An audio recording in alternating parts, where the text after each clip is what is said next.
एक अशा राणी सरकार ज्यांनी फक्त सिंहासनावरती नाही तर जनतेच्या मनावरती राज्य केलं.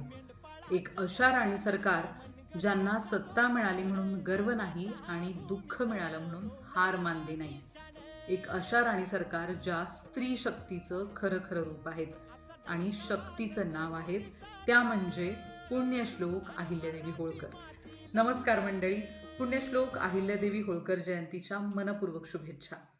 वैयक्तिक दुःखांना बाजूला सारून त्यावरती पाय रोवून उभं राहून राज्यकारभार उत्तम रीतीनं करणाऱ्या पुण्यश्लोक अहिल्याबाई होळकर, ज्यांचं इतिहासात नाव आदरानं घेतलं जातं आणि त्यांच्याच या वारशावरती आपण अतिशय धाडसानं पुढे जाऊ शकतो, त्यांची प्रेरणा घेऊन.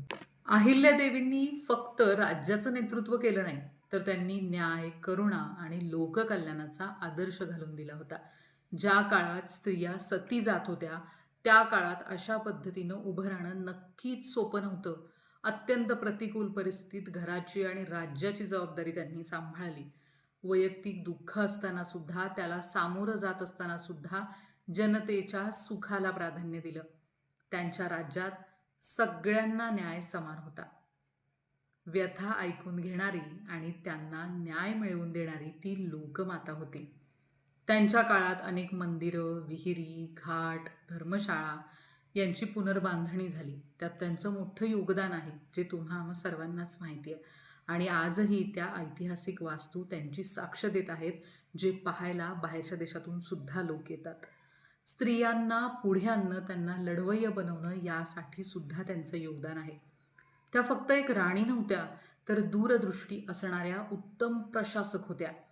समाजहिताची जाणीव असलेल्या नेत्या होत्या आणि स्त्री शक्तीचं प्रेरणादायी प्रतीक होत्या, जे आजकाल आपल्याला खूप कमी पाहायला मिळते. त्यांच्याकडे नेहमीच एका कम्युनिटीच्या नेत्या म्हणून बघितलं जातं आणि खरं तर ते खूप चुकीचं आहे आणि तेच आपल्याला वेळेत न समजल्यामुळं आपल्यालाही तसंच वाटत राहतं. तुमच्या आमच्यासाठी किंवा तुमच्या माझ्यासारख्या मुलींसाठी त्या एक उत्तम आदर्श आहेत. त्यांचा आदर्श घेऊन आपण आयुष्यात खूप मोठ्या पायऱ्या चढू शकतो, हे मात्र नक्की. जेव्हा माझ्या वाचनात त्या यायला लागल्या, जेव्हा मला ते समजायला लागल्या, तेव्हा वाटायला लागलं की खूप उशीर झाला आहे वाचायला, खूप आधी वाचायला हवं होतं. एखादी स्त्री सासऱ्यांनी साथ सोडल्यानंतर, म्हणजे सासऱ्यांचं आणि पतीचं निधन झाल्यानंतर अशा प्रकारे राज्य उभं करू शकते, इतिहासात नाव मिळवू शकते, तर मग आपण सुद्धा भारतीय स्त्री म्हणून खूप पुढे जाऊ शकतो. पुण्यश्लोक अहिल्याबाई होळकर यासाठी माझ्या खूप आवडत्या आहेत आणि माझ्या मनात त्यांना एक वेगळंच स्थान आहे, एक वेगळाच रिस्पेक्ट आहे. त्यांनी आपल्याला काय शिकवलं माहिती आहे? सत्ता म्हणजे ना फक्त वैभव नाही आहे, ती जनसेवेची एक जबाबदारी आहे आणि ती उत्कृष्टरित्या सांभाळणाऱ्या माझ्यासाठी अहिल्यादेवी होळकर आहे.